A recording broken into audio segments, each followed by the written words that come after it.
en una civilización. Señales identificatorias y la pertenencia grupal. Los lazos de grupos, como los vínculos entre generaciones, se apoyan en lo que los etnólogos denominan señales identificatorias. Estas señales materiales y culturales articulan el espacio intrapsíquico, el espacio cultural y el espacio social. Emblemas y signos de reconocimiento, por ejemplo, la vestimenta, los adornos, los útiles, las técnicas, pero también los nombres, como decíamos, ¿no? Mi abuelo se llama Juan, mi papá se llama Juan, mi hijo se llama Juan, yo me llamo Juan, ¿no? Escarificaciones o tatuajes, ¿no? Qué sé yo, me tatúo el nombre de mi mamá. Me tatúo el nombre de mi hija. Me tatúo esto porque mi mamá se lo tatuó, o nos tatuamos las dos lo mismo, o me tatúo porque ellos odian tatuarse, ¿no? También son signos de distinción. Por dichas señales cada uno puede hacerse reconocer. Estas son las señales identificatorias, ¿no? Cuando yo hago cosas en las cuales me identifico con mi grupo familiar, ¿no? Qué sé yo, mi abuela hacía pastas, yo hago pastas. Esto que decía, mi abuelo se llama Juan, yo me llamo Juan. Mi hijo se va a llamar Juan, obviamente. Mi abuela tejía, bueno, yo voy a tejer y le voy a enseñar a mi hijo a tejer, ¿no? Porque es algo hermoso y qué sé yo. Y también está lo que nosotros hacemos para distinguirnos. Bueno, mis papás no se hacen piercing, yo me hago piercing. Mi papá no se hicieron tatuaje, yo me hago tatuaje. Algo para poder distinguirme, ¿sí? Mi papá no le gustaba el ámbito de salud, yo me dedico al ámbito de salud. Mi papá es político, yo no voy a hacer política, bueno. Y así ustedes pueden poner los ejemplos que ustedes quieran. Las señales identificatorias definen, por tanto, también son signos de distinción para aquellas señales cada uno puede hacerse reconocer, tanto aquellos que pertenecen al grupo como los que no. Las señales identificatorias definen, por tanto, los límites de la pertenencia grupal. El narcisismo de las pequeñas diferencias está en el centro de las formaciones colectivas. Delimita, es decir, pone límite a la pertenencia, a la identidad y a la continuidad del conjunto. Distingue cada familia, cada grupo de todos los otros, ¿sí? Cuando nosotros tenemos señales identificatorias, en mi grupo familiar hay una manera de hablar, hay una manera de sentarse, hay un lugar en la mesa, hay una manera de comer, hay una manera de interpretar, hay eso, ¿sí? Hay un asado cada domingo. Y en otro grupo familiar hay otra manera de hablar, hay otra manera de actuar, hay otro tipo de interpretar las situaciones. Hay un equipo de fútbol al cual somos fanáticos y otros son de otros. Hay un deporte que todos practicamos y en otro lado otros no practican deporte, sino que hay un hobby. Muchos padres se van de pesca, otros padres trabajaron toda la vida, ¿no? Esto es lo que también no solo nos distinguimos de nuestro grupo familiar, sino que entre nuestro grupo familiar con los demás grupos familiares también hay distinciones. Participan en la función de señales identificatorias la lengua, el uso de la lengua, esto también, ¿sí? A ver, los que son tanos, los que son españoles, y aparte de eso también hay jergas, ¿no? Hay formas de hablar, ¿sí? Si en mi familia somos todos psicoanalistas, probablemente vamos a hablar con conceptos psicoanalistas. Probablemente, ¿no? Si en mi familia son médicos, tal vez hablen todos más así, más correctos, o abogados, o no, ¿no? Porque, digamos, no nos define un título, pero dependiendo también si todos los familiares son de una manera o de otra, ¿sí? Si, qué sé yo, personas en una cárcel tienen el código para hablar, para referirse a determinadas situaciones y después por ahí lo llevan a su grupo familiar y se conectan de esa manera, ¿no? Entonces la lengua y el uso de la lengua es una señal identificatoria. La referencia a los enunciados míticos e ideológicos, es decir, a cuestiones anteriores o a ideologías, ¿sí? Mi familia es peronista, la familia del otro es del oposicionismo, aquellos son de izquierda, ¿sí? O yo me hice de izquierda y mi familia es peronista. ¿no? Por decirlo de alguna manera, la ideología, ¿sí? La ideología que tengo yo del aborto no es la misma que tiene mi mamá, no es la misma que tiene la otra generación. Las leyendas, las utopías que organizan el espacio cognitivo del grupo, es decir, utopía nos referimos a aquello que anhelamos que suceda y que se considera imposible de alguna manera, pero que yo lo anhelo de igual manera. Entonces, ahí organizamos nuestro espacio de conocimiento con el grupo, qué sé yo. Bueno, los grupos de izquierda, por ejemplo, tienen bastante utopía, ¿no? De resolver cosas que, y bueno, van lento, pero siempre están con la dirección en una utopía, en una ideología, porque si no, no existiría más, y sin embargo siempre hacen propuestas. Y fundan las representaciones del origen, es decir, la coherencia y el poder del discurso colectivo sobre la causa de los seres o de las cosas. Las señales identificatorias movilizan las identificaciones inconscientes, las sostiene y no las reprime. Por ejemplo, las identificaciones sexuales son encuadradas por los ritos de iniciación que confieren las señales identificatorias, propias a un grupo o a un conjunto más amplio.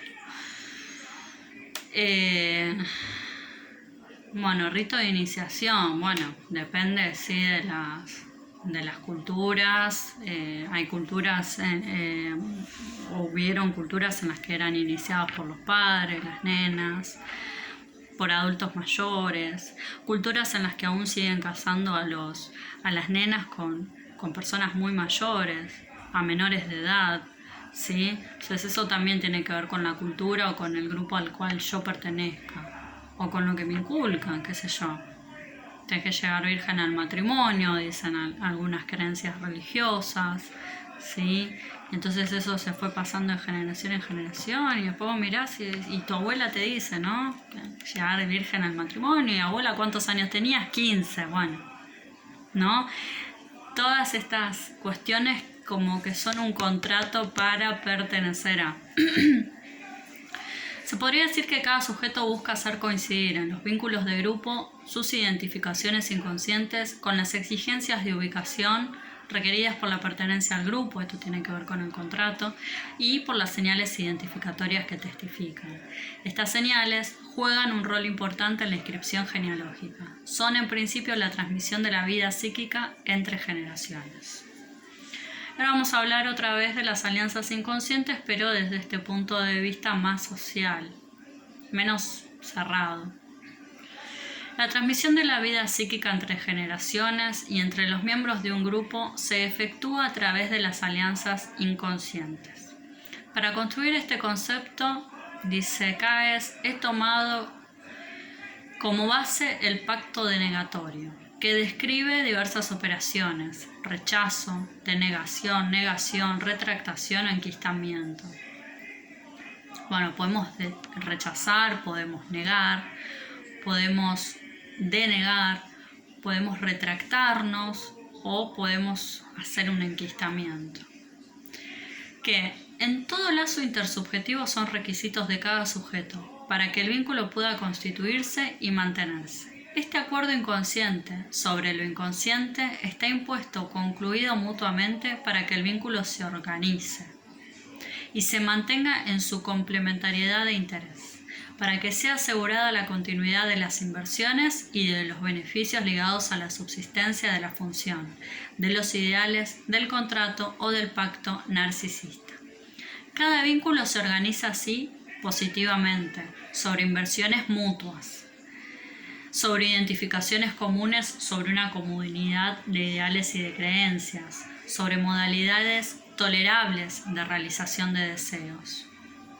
Cada vínculo y cada conjunto se organiza, así como positivamente, donde es mutuo, donde yo puedo transmitir esto y ellos me transmiten esto, y hay evolución, y hay cambio, y hay transformación. También podemos hacer un vínculo que sea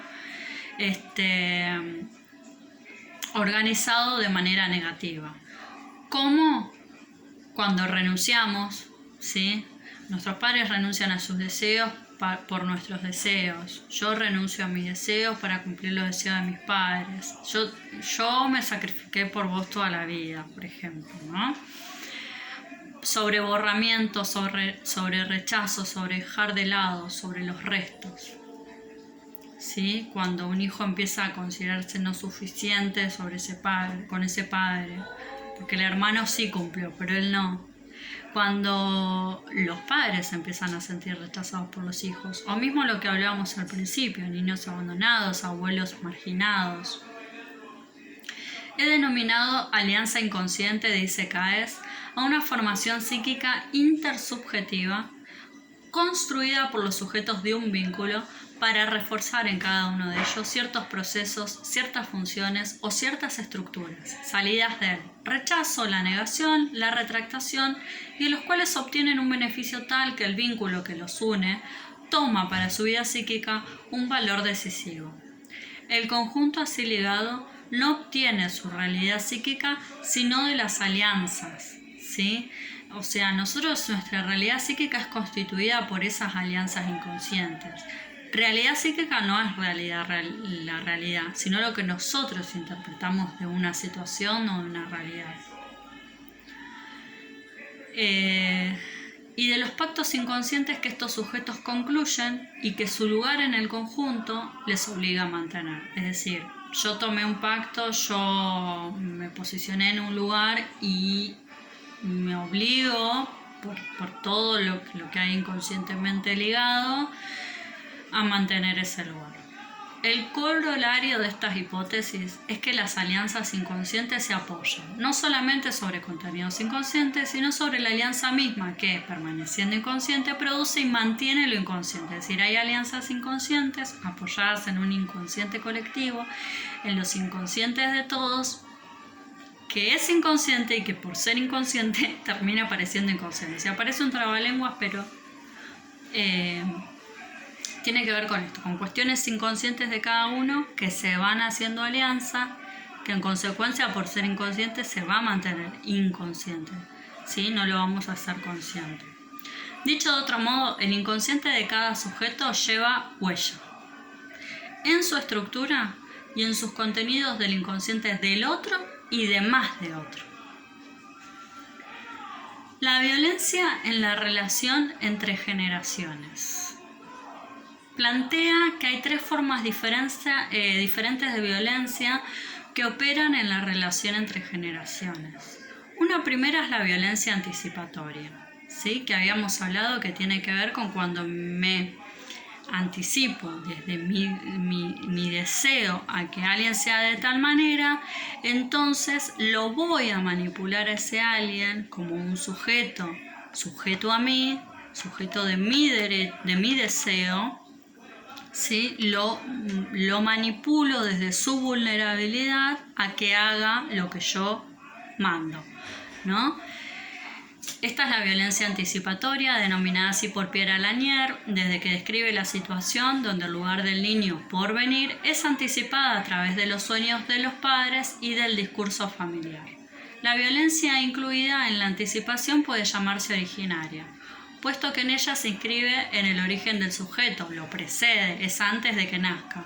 Lo convierte en solidario, o sea, yo, porque me tuvieron, tengo que solidarizarme con ese deseo que me precede. La violencia anticipatoria es en principio la violencia del deseo del cual la madre va a animar a su niño, va a marcar su cuerpo y su psiquis. Cuando hablamos de marcar su cuerpo, hablamos de libidinizarlo. Sin ese discurso anticipador y sin las asignaciones de lugares anticipados que preceden el nacimiento, no podríamos acceder al orden de la vida psíquica humana. Seríamos dejados fuera del campo del deseo y de ello resultarán ciertas dificultades al nacer la vida psíquica. O sea, yo nazco biológicamente, pero desde lo psíquico va a haber dificultades. Y en tanto no se constituye a mi yo de manera no patológica, entonces va a haber patología en mi yo. Así, la violencia originaria o anticipatoria nace tanto de la presencia como de la ausencia del proyecto anticipador, pero sus efectos no son idénticos. Es decir, la violencia originaria puede nacer de de que yo desee y que entonces proyecto y anticipo sobre mi hijo, o de que no haya ningún proyecto. ¿Sí? Puede ser las dos cosas, o de que el proyecto sea fallido. Y dice que los efectos no son idénticos. Dice, este discurso y este deseo se dirigen a un sujeto imaginario, porque no lo conocemos. Entonces va a ser un sujeto psíquico lo que estamos construyendo antes de que él nazca. Del mismo modo como su lugar en el deseo de los padres, que tiene una impronta en su imaginario. El niño va a ser impulsado a confirmar y reconfirmar su coincidencia con el lugar que el discurso anticipador le presentó, que él mismo imaginó, y toda la cuestión es saber si esta violencia puede ser reconocida y retomada por el infaz en el momento en que él pueda afirmar que tiene propios deseos y entrar en conflicto con aquellos que al principio le permitieron construirse como sujeto. ¿Por qué? Porque empiezan a haber diferencia de deseos. Deberá hacer valer frente a un otro y frente a más de un otro sus exigencias propias en relación al lugar que le ha sido preasignado, del mismo modo como deberá reconocer su propio deseo en la acción en el lugar que él piensa o espera ocupar. Todo esto puesto en juego lo encontramos en todo reencuentro con otro. Para que el reencuentro tenga lugar, se hace necesario que prestemos mutuamente este reencuentro suficiente coincidencia. En el reencuentro amoroso, como en el reencuentro psicoanalítico, una parte de los juegos se hace anticipadamente. Por una parte, el otro adviene allí donde se le espera. La ilusión es esencialmente la experiencia de esa coincidencia y lo propio de la experiencia psicoanalítica y por lo tanto del psicodrama psicoanalítico. Es precisamente hacer posible los desnudamientos de la ilusión, es decir, lo que nosotros imaginábamos, las expectativas, se van a poner en juego y reconocer puestas iniciales. La violencia originaria o anticipatoria no adquiere su valor instituyente y su función simbólica, sino siendo mutuamente reconocida como tal. Nuevamente se hace necesario que haya habido un deseo anticipador y un acto de fundación. El vínculo de generación contiene la necesaria anticipación de un devenir y de una forma es para él o los que está destinado. Un universo de pensamientos y de deseos ya hay. Una cierta disposición del espacio y del tiempo se impone sin justificación previa. La violencia introducida por la situación edipiana, es decir, por el complejo de Edipo, califica la violencia fundamental como remanente de la violencia originaria. Retomaré de buen grado la fórmula de Bergeret, o yo o el otro. Resorte decisivo de la elaboración del complejo de Edipo. Acuérdense que en el Edipo hay competencia, del cual la resolución se enunciará en un o él o yo, nunca completamente asegurado. Estas dos primeras formas de violencia son constitutivas de todo vínculo, organizadoras y estructurantes. La violencia secundaria es el retorno de las violencias originarias y fundamental no transformadas. Se manifiesta en todo encuentro intersubjetivo, en la medida en que las dos primeras dejan necesariamente restos no elaborados. Bueno, finalizamos por aquí. En el próximo teórico vamos a profundizar acerca de las tres violencias: la originaria, la simbólica y la destructiva. ¿Sí? Así que bueno, por acá dejamos este segundo teórico. Que tengan buenas noches y que cualquier duda nos vemos en el Zoom.